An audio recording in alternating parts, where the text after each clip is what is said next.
श्री तिवारी जी को आमंत्रित करता हूं कि वे आए और इंडियन पीपल्स अधिकार पार्टी के गठन से लेकर प्रथम राष्ट्रीय अधिवेशन के संबंध में हम सबका मार्गदर्शन करने का कष्ट करें। पंडित पुरुषोत्तम तिवारी जी, एक बार जोरदार तालियां दोस्तों। भारत माता की भारत माता की दोस्तों, संस्कार धानी के इस प्रथम राष्ट्रीय अधिवेशन जो इंडियन पीपुल्स अधिकार पार्टी के द्वारा जबलपुर में आयोजित किया गया है, उसमें पधारे हुए हमारे सभी प्रतिनिधियों का, सभी राज्यों से आए हुए प्रतिनिधियों का मैं हार्दिक स्वागत और अभिनंदन करता हूँ। इंडियन पीपल अधिकार पार्टी का राष्ट्रीय अधिवेशन आज बहुत ही महत्वपूर्ण और ऐतिहासिक राजनीतिक स्तर पर आयोजित किया गया है। इस स्थान का भारत की राजनीतिक में ऐतिहासिक और क्रांतिकारी महत्व है। जबलपुर विनोबा भावे की संस्कार धानी है जो नर्मदा तट पर स्थित है। कांग्रेस का त्रिपुरी अधिवेशन जबलपुर की इसी भूमि पर संपन्न हुआ था। इसी त्रिपुरी अधिवेशन में भारत के महान सपूत नेताजी सुभाष चंद्र बोस कांग्रेस आंदोलन के अध्यक्ष निर्वाचित हुए थे। इसीलिए इस ऐतिहासिक भूमि पर आईपीएपी का राष्ट्रीय अधिवेशन करने का हमने निश्चय किया है। लोकसभा चुनाव 2024 के परिणाम जो भी हो वो हमारी इंडियन पीपल अधिकार पार्टी को प्रभावित नहीं करेंगे। हम वर्ष 2028, 2029, 2030 और 2031 की योजना पर केंद्रित होकर अपनी योजना बना रहे हैं। हम इन वर्षों में जनता के आशीर्वाद से पूर्ण बहुमत के साथ जनता की सेवा के लिए दृढ़ संकल्पित है। जनता की सेवा करके ही हम देश और प्रदेश के विजय की हासिल करेंगे। तो हमारी जो तैयारी है वो 2028, 29, 30 और 31 के लिए है। इंडियन पीपल अधिकार पार्टी का गठन 4 सितंबर 2022 को मध्य प्रदेश की राजधानी भोपाल में एक विराट सम्मेलन के साथ अपने स्थापना की घोषणा की थी। 12 जुलाई 2023 को इंडियन पीपल अधिकार पार्टी को भारतीय चुनाव आयोग के द्वारा मान्यता प्रदान की गई। इसके साथ ही मध्य प्रदेश विधानसभा लड़ने के लिए हमें गुब्बारा चुनाव चिन्ह प्रदान किया गया।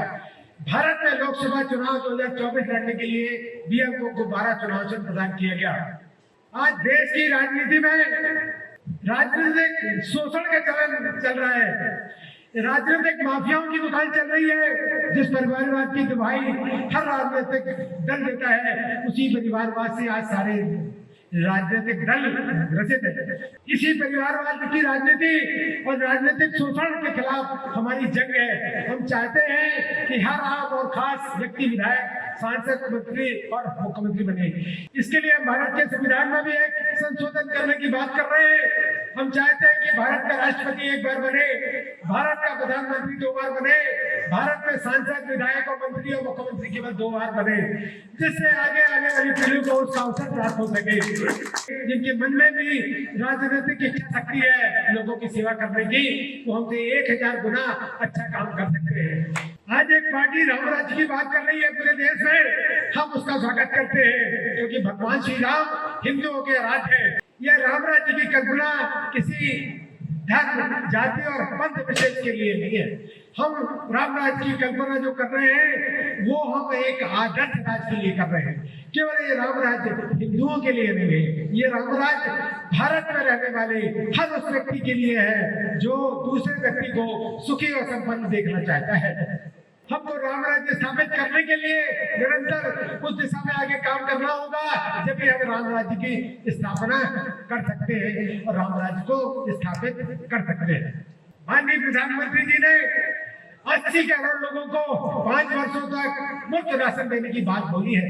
मैं इस बात की निंदा करता हूँ इस मंच से, पर इंडियन पीपल अधिकार पार्टी भी इस मंच से उसकी निंदा करती है।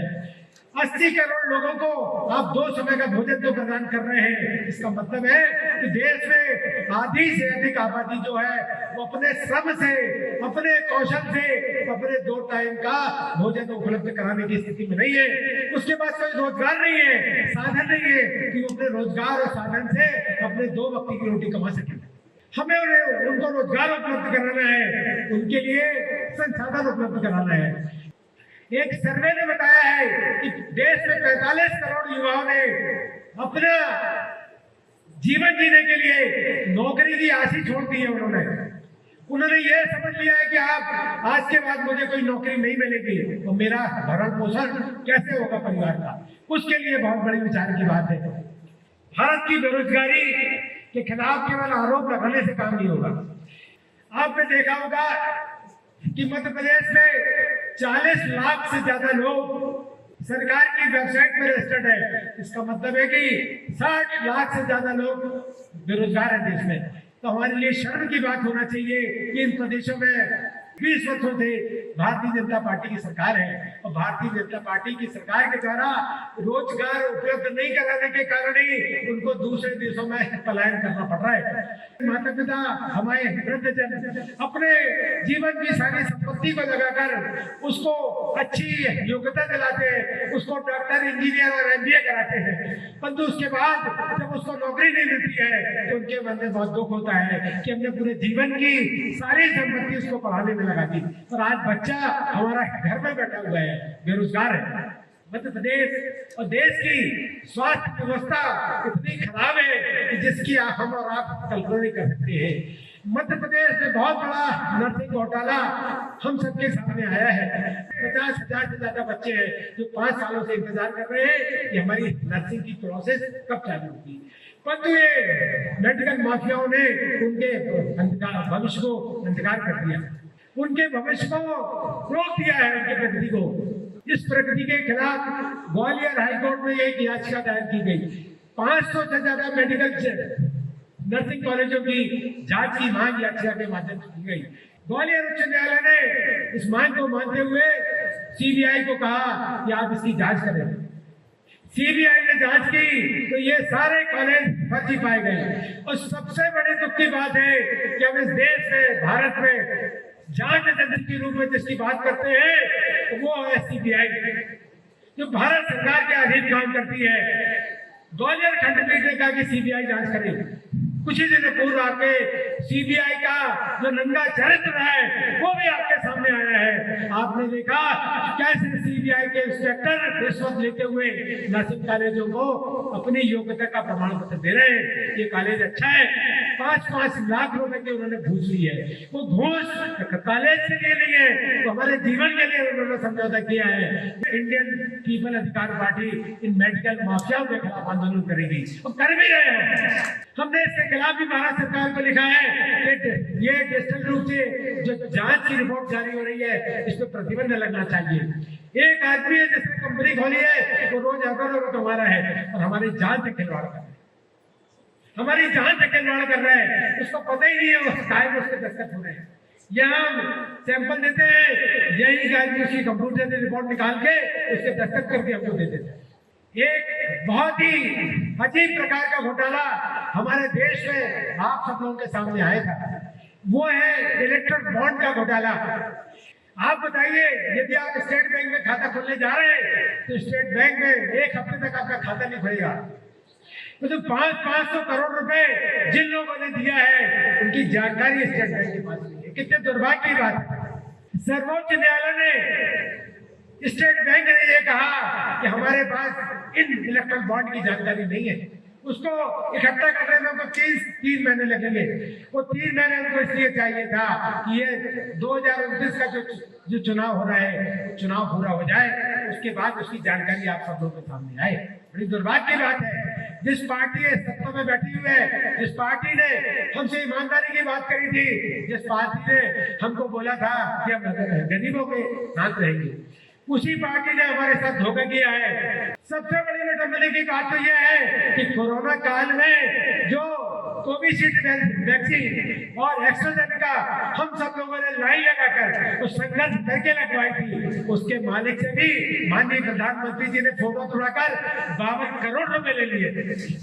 हमने अपने जीवन की सुरक्षा के लिए आपको वैक्सीन लगवाई थी, तो आज हमें वो खुलासा हो रहा है कि वैक्सीन हमारी सुरक्षा के लिए नहीं थी, हमारे जान को लेने की थी। हमको मौत के दरवाजे में लगे खड़ा कर दिया गया उस वैक्सीन को लगवाने के बाद। आज महाराष्ट्र में हमेशा पानी की समस्या होती है, महाराष्ट्र में हमेशा सूखा पड़ता है, महाराष्ट्र में किसान सबसे ज्यादा आत्महत्या करते हैं। थे। 75 साल के देश की स्वतंत्रता के बाद भी आज ये स्थिति है कि हमारे किसान, जिसको हम अन्नदाता बोलते हैं, वो अन्नदाता आत्महत्या कर रहे हैं। किसान, महाराष्ट्र का एक ऐसा गांव है मरियम, उस गांव के लोग 75 साल की स्वतंत्रता के बाद ही गड्ढा खोद कर पानी पी रहे हैं। कितनी शर्म की बात है हमारे लिए कि उनके पीने के लिए पानी हम उपलब्ध नहीं करा पा रहे। भारत के उन 80 करोड़ लोगों के साथ आपको खड़ा होना पड़ेगा।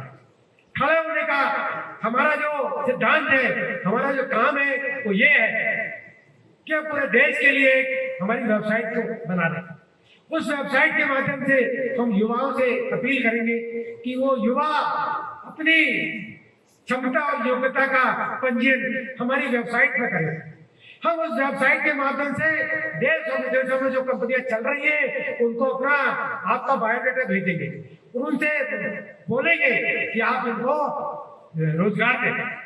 हमारे माध्यम से हमारी पार्टी का जो आईटी सेल होगा, वो आईटी सेल ईमेल भेजकर उनको बोलेगा कि आज आपको इन्फोसिस में जाके आपको इंटरव्यू देना है। जब आप इन्फोसिस में जाके इंटरव्यू देंगे, तो जब आपका सिलेक्शन होगा तो हम आपके परिवार के साथ आपका स्वागत करेंगे आईपीएच की तरफ से। दूसरा, बेरोजगारी के लिए हमारा बहुत बड़ा वो योजना है कि जो बेरोजगार व्यक्ति है उसको हम 25,000 रुपए महीना बेरोजगारी भत्ता देंगे। पूरे देश में, पूरे प्रदेश में बहुत सारी भर्ती योजनाएं संचालित हो रही है। उन योजनाओं को बंद करेंगे, उन योजनाओं से पैसा बचाकर जो बेरोजगार भाई है हमारा, उसको 25,000 रुपए महीना देंगे। और ये 25,000 रुपए महीना भी उसके जीवन पर्यंत नहीं दिया जाएगा। उसके लिए भी हमारी योजना है। जो पहले मैंने आपको बताया कि इन बेरोजगारों को जिनको 25,000 रुपए दे रहे हैं, उनका स्टेट वाइज एक आंकड़ा होगा, उनकी क्या जानकारी है वो हमारे पास स्टेट वाइज होगी। उनको 3 अवसर हम प्रदान करेंगे रोजगार दिलाने के 25,000 रुपए देने के बाद। एक आयुष्मान कार्ड पूरे देश में संचालित हो रहा है। इस आयुष्मान कार्ड की जो योजना थी, उसको भी हमारे मेडिकल माफियाओं ने हाईजैक कर लिया है। जबलपुर का ही उदाहरण है, डॉक्टर पाठक ने 100 करोड़ रुपए से ज्यादा का घोटाला कर दिया। सक्षम आदमी है वो, उसने लोग छोटे छोटे लोगों के साथ धोखा करके 100 करोड़ से ज्यादा का घोटाला कर दिया। जितने भी बड़े बड़े कॉर्पोरेट स्कूल है, उनकी फीस इतनी महंगी है, 60 से 65,000 रुपए साल की फीस है। 20 से 25,000 रुपए की कॉपी है, किताब है, और 20 से 25,000 रुपए की ड्रेस है। हमारे गांव का समग्र विकास हो। समग्र विकास का मतलब ये होता है, आप बोलेंगे कि अभी भारत सरकार और मध्य प्रदेश सरकार समग्र विकास की रोज योजनाएं संचालित की जा रही है। 100 से ज्यादा योजनाएं गांव के लिए संचालित हो रही है। सरकार की योजना तो संचालित हो रही है, तो दूसरी योजना की घोषणा हम लोग तैयार करने जा रहे हैं। वो है हमारी माटी हमारा गाँव। जो लोग बनारस के रहने वाले, तो बनारस के लिए रहने वाला आदमी में रह रहा है, यदि कलकत्ता में रह रहा है, जिस भी विधा में आप पारंगत है, तो जितना भी पैसा आप दे सकते हैं वो अपने गांव, अपनी माटी के अनुसार आप अपने गांव में करते हैं। इंडियन पीपल अधिकार पार्टी डोर स्टेप की योजना संचालित करेगी। क्या हम हर उन सब लोगों के पास जाएंगे जो जरूरतमंद है, उनको योजना का लाभ कैसे मिल सकता है, उस योजना को कैसे क्रियान्वयन होगी आपके लिए, उसके लिए उसको काम करना है। सरकारी विभागों में नौकरियां लगाना बंद हो गई, या तो वैकेंसी निकल नहीं रही है क्योंकि उन्होंने आउटसोर्स के माध्यम से उनकी व्यवस्था को देखे हुए रखा है। हमारा सोचना है कि जितने भी पद खाली है उस पदों को 6 महीने के अंदर भरना चाहिए। 6 महीने के अंदर भरना चाहिए। आउटसोर्स की व्यवस्था को बंद करनी चाहिए। सरकार वैकेंसी निकालती है, चाहे मध्य प्रदेश हो, उत्तर प्रदेश हो, राजस्थान हो, कर्नाटका हो।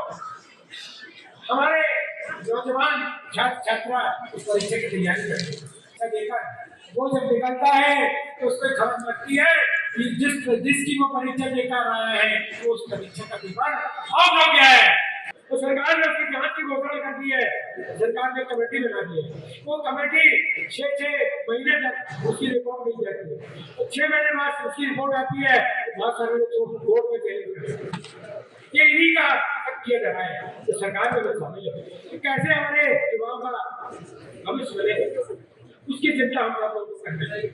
इंडियन पीपल अधिकार पार्टी का मानना है कि पुलिस विभाग के जितने भी अधिकारी कर्मचारी हैं, एक तो उनको मानसिक संतुष्टि के लिए साल में 30 दिन की छुट्टी मिलना ही चाहिए, चाहे देश में हर लग जाए, लेकिन उस व्यक्ति को भी अपने जीवन अपने परिवार के साथ जीने का अधिकार है। 30 दिन की छुट्टी उसको मिलना चाहिए, वो भी अपने परिवार। तो ये सारे पूरे विभाग के जो अधिकारी कर्मचारी है उनको एक अच्छा वेतनमान मिलना चाहिए। ये इंडियन पीपल्स पार्टी का मांग है। हमारी सरकार जहाँ पर आएगी हम अच्छा वेतनमान दिलाने के लिए उनके लिए काम करेंगे। हीरा खरीदने पे भारत सरकार के द्वारा 3% की GST लगाई जाती है। आप स्कूल, कॉलेज और पाठ्य पुस्तक से संबंधित यदि सामग्री खरीदने जाएंगे, कोई गरीब से गरीब व्यक्ति उसमें 18% GST आपको देना है, जबकि कापी किताब स्कूलों की सामग्री में GST नहीं लगना चाहिए, क्योंकि गरीब का बच्चा भी वो खरीद रहा है और अमीर का बच्चा भी वो खरीद रहा है। आपके नगर में, आपके प्रदेश में हवाई सेवा चालू होगी कि नहीं होगी? हवाई सेवा का महत्व उससे है, यदि हवाई सेवा आपके शहर में होगी तो आपके शहर में इंडस्ट्री आएगी, आपके शहर में व्यवसाय आएगा, आपके शहर में व्यापार बढ़ेगा। व्यापार और व्यवसाय बढ़ने से आपके क्षेत्र के लोगों को रोजगार मिलेगा। पूरे देश में माफियाओं का राज है, राजनीतिक शोषण करके विधायक और सांसद माफिया बने हुए जो जनता का शोषण कर रहे हैं। इसलिए दोस्तों, मैं इसलिए बोल रहा हूँ कि आप अपने बीच से अपने भाई को, अपनी माँ को, अपनी बहन को, अपने पिताजी को, अपने दोस्त को और अपने सगे रिश्तेदार को आप विधायक और सांसद बनाइए। इंडियन पीपल अधिकार पार्टी उन आम और खास व्यक्तियों के लिए बनी है जिनने कभी जीवन में सोचा नहीं था कि वो सांसद भी बन सकते हैं, विधायक भी बन सकते हैं, मुख्यमंत्री भी बन सकते हैं और देश के प्रधानमंत्री भी बन सकते हैं। सतना में जहां भी हम मेडिकल माफिया की फर्द निभाते हैं तो एक पन्ना खोलो 6 पन्ने साथ में आते हैं।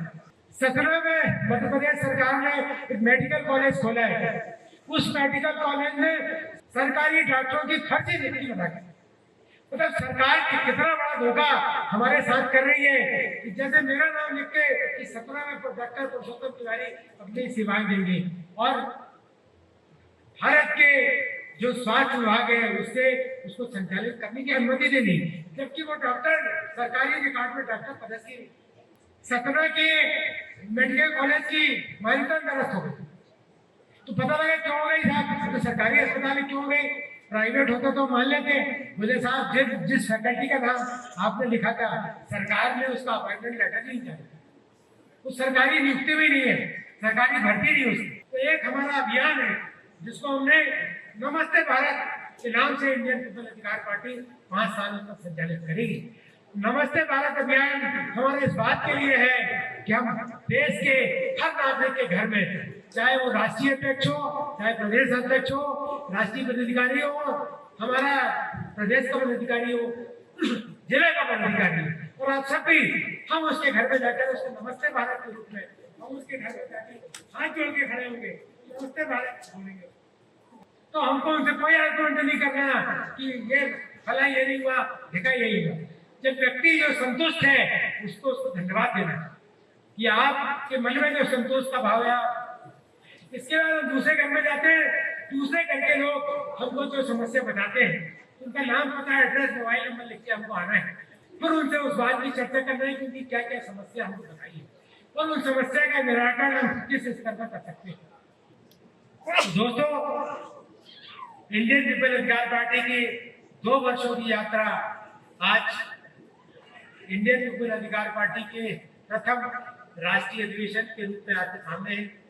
आपको जिस घड़ी भी हमारी जरूरत होगी हम आपके साथ कदम से कदम मिलाकर आपके साथ खड़े होंगे। अब निश्चित तौर पर समझे कि इंडियन पीपल अधिकार पार्टी का मंच आप सब लोगों के लिए, आप सब लोग उस मंच का उपयोग करें। आपके मन में जो भावना है, आप जो सेवा करना चाहते हैं, सेवा के लिए आगे। जय जय भारत, बोलिए जय IPS दीदी। हम देश को बदलने का संकल्प लेते हैं, देश के लोगों को सुविधा प्रदान करेंगे। हम अपने संघर्ष से IPS को ऊंचाई तक ले जाएंगे।